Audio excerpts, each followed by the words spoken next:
Alright, today we're going to install my favorite parking sensors. They're just inexpensive Amazon brand, but you know what? It just works. It works really well. I've put this on every car I've had. You have a little brain unit. You have your sensors. You can have a 4 sensor or an 8 sensor. The 8 is if you also want front parking sensors. They don't sell the 8 in all colors though. I will point that out. And then you have your little display, and it basically shows you how close you are, and it does it by side as well, and then it can beep as well, so you know that you're about to hit something. They also give you a hole saw. I'm going to tell you right now, the hole saw works perfectly for these. Just do the one hole saw, don't try to ream it out any extra. These fit extremely tight, and if you just get a little small screwdriver, you can kind of fish it in, they'll lock into place. If you try to ream it out more, these will pop out all the time and drive you crazy. So it's got to be a very tight fit. The other thing before you get started, I would number them very clearly. 1, 2, 3, 4, A, B, C, D, whatever you want to do, so that you know when you're fishing these wires through which one goes where. Otherwise, when you hook it up to the brain, you won't know which is which. Last thing, location, location, location. It's just like real estate. You got to pick the right spot. On the Taurus, it's really high on the bumper, right where that crease is. If you go any lower, then you have hardware behind there that you're going to have to deal with. I measured it out. It's approximately 50 inches from corner of that to corner of that. So I've got these spaced at 16.5 inches. There may be slightly more than 16.5 here in the middle, but each side is 16.5 from the end. And I think it looks perfect.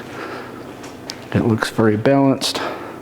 I put tape on there so that I can drill, because the tape will help keep the drill from slipping. The next thing you want to do is eyeball the wires. I believe they're all the same length. If they weren't, then obviously you'd want to put the longest next to longest and so on, assuming you're putting the brain where I do. I normally mount this brain inside here somewhere, close to the front as I can get. So you can see I label it all the way around. And the reason I do that is if, when handling this, if you start accidentally wiping off the numbers, hopefully at least one side will show. So we will eyeball that, try to get that in the center. And do the next one the same way. And like I said, I go 1, 2, 3, 4, whatever system you're using to keep track of them. Just fish the wire, and usually it'll pop out the bottom. I actually am going to want to run them kind of across together, but this part is just the mounting, and they go with the little shield up. And then, like I said, what I find is you usually just got to kind of push on them and then pop one of it underneath the bumper. You'll know when they're seated because they kind of click into place. Like I said, do not make the hole bigger. If you're struggling with it, you just need a small screwdriver or something to kind of fish it in, and it will lock into place, and you'll be very happy. If you drill the hole out, you will not be happy because it will not stay in. You can see where I'm fishing through. I opted for that spot right there. I felt that that would keep it away from the exhaust and give me a good straight shot up into here. And you see I've pulled back the carpet so I have more visibility for exactly where I want to put it, which will probably be up somewhere where that light is shining right there. You can see the underside there. This is what it looks like from a human point of view. I've got the rest of the wires taped on there, and then I'll just push the fish stick up and they will come out on the inside. Alright, I have all the wires fished up and I put them in the factory grommet. It's sort of self-healing, if you know what I mean. So when you poke a hole in it, the hole that you poke will shrink back down. So it actually has a very tight seal on there right now. So I'll just slide that down, put it back into the factory location. You won't be able to see me do it, unfortunately, because where it's at. But I can show you after the fact. So that is basically sealed and protects the wires at the same time. And underneath, they are in wire looms all the way up to there, so they are good to go. You see I have the power wire that will trigger the reverse camera. That has to be triggered with the reverse lights. I've got the sensors. This is the hot wire for the reverse lights. I'm going to call it gray. If you think that's a different color, whatever color you think it is. So I'm going to tap into there and I'm going to run another wire down into here, all the way down into there where you have the police power. I'm going to trigger it with a relay and use the police power to actually power this system as well as the backup camera, rather than just relying on that one wire there, which may or may not have enough power to run everything properly. Probably does, but just to be on the safe side. So this piece is held on with T20 Torx screws, and it came from right there. That allows you to wiggle the headrest down a little bit. Then you get the same thing on the front grab handle. There's Torx screws inside of there, and each of these just flips up with a screwdriver. So with that and that out, you're able to wiggle the headliner down just a little bit. I'm not trying to completely remove it. I just want to be able to get up to the underside of that and patch it. Sometimes other channels come up with ideas that are just so brilliant, I'm embarrassed that I never thought of them. And this is one from Chuck at Panzer Platform. You take the painter's tape and you wrap your wire sticky side out. So obviously you have to start it with sticky side in and end it with sticky side in, but you flip it and just wrap, and the sticky side out will keep it from sliding around wherever you're trying to put it. So like up here, it wasn't wanting to stay.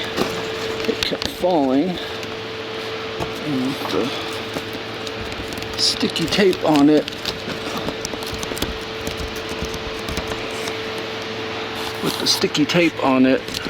it won't slide off there. It still can move a little bit, but the idea is you're not having to zip tie it or make any kind of permanent thing of that. But yeah, that's a great idea if you ever are fishing wires. So you see I have the reverse camera. It's loose right now, but it's going to go tucked up behind all this trim and everything. It runs down the headliner, and that's where I've got the warning sensor that tells you if you're about to hit something. So it's right above the mirror, and it's fished. Everything's back in place, snapped in, except for the A-pillar. I haven't put that back in yet because I want to address that hole somehow. This panel, there's a snap at the top and a snap at the bottom. Bottom one of mine is broken, so it's kind of wiggly. This panel just clips in place, although there is a 7mm bolt right under here, and you got to take the bolt out to snap it in. Otherwise, when I got the car, I don't know if the guy before me was messing with it or what, but this wasn't in right because the bolt hadn't been removed, so it just been unsnapped. Routed the cables back behind there. Everything goes back in there. The brain, you just plug all the wires in, and I'm probably going to mount the brain behind that carpet most likely. I could also just put it there The advantage there is a ground there. So you see, power-wise, there's a hot and a ground. The hot goes to the reverse light. This hot also goes to the reverse light. So those two will connect together to the reverse light, and then that ground. Since there's a ground strap right there, I could use that. The trunk power is fused by these two right here. See where I have that 20. From the factory it comes with 250s. They pulled mine and I guess threw them away. Again, dumbed down fitting. I guess they thought that was, quote, police equipment. So you can put whatever you want in there. I'm just putting a 20 since it's just for the reverse camera and the parking sensors. There's no need to have 100 amp fuses in there. But like I said, from the factory there's 250s and they're supposedly connected. And that's where you get power to there. So right now I have, the 12 volts on that red line. The blue line will go out to the parking sensors and reverse camera when triggered by the gray line, which is the reverse lights coming on, and then the black line there on the relay will go to a ground. Interestingly enough, they don't give you a ground over here. What they say, believe it or not, is to do a self-tapping screw into this metal. So I'm shocked, because you would think, here's a police PowerPoint, you would think they would give you a ground point with it instead of telling you to do a self-tapping screw. But anyway, it's neither here nor there. Like I said, there's a lot of things they did right on this car. That to me is just weird, not having a ground there. And then, like I said, the other thing of having basically all the wires white with blue stripe and green with tan stripe on the wiring diagram, to where you literally don't know what goes where and why. Alright, so I mounted the box over there. You see the ground that I connected for it. And then I'm looping the hot across, and then it comes back over here and connects the 4-way relay that's fused. I'll put a link to where you can get those. These are only good for on-off. They are not good for switching between power sources or switching between devices. But for on-off, they're great. They've got a built-in fuse on them. And obviously I'm going to have to clean up the wire hanging a little bit. It's weird that they don't really give you a good place that you can route wires across. You can either drop them down on the floor and then they get mushed every time you're moving stuff in the trunk, or as I opted for, running across the top, but there's not a good wire pass through or anything.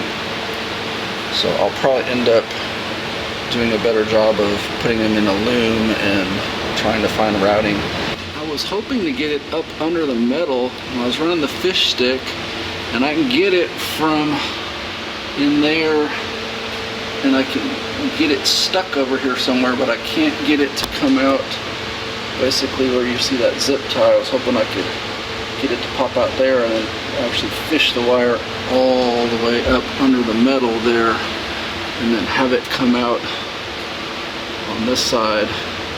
That would be the cleanest and most professional way to do it, but so I couldn't get the fish stick to take, and my patience was starting to wear thin, so I'm ready to just put this stuff back together and have a drivable car for a while.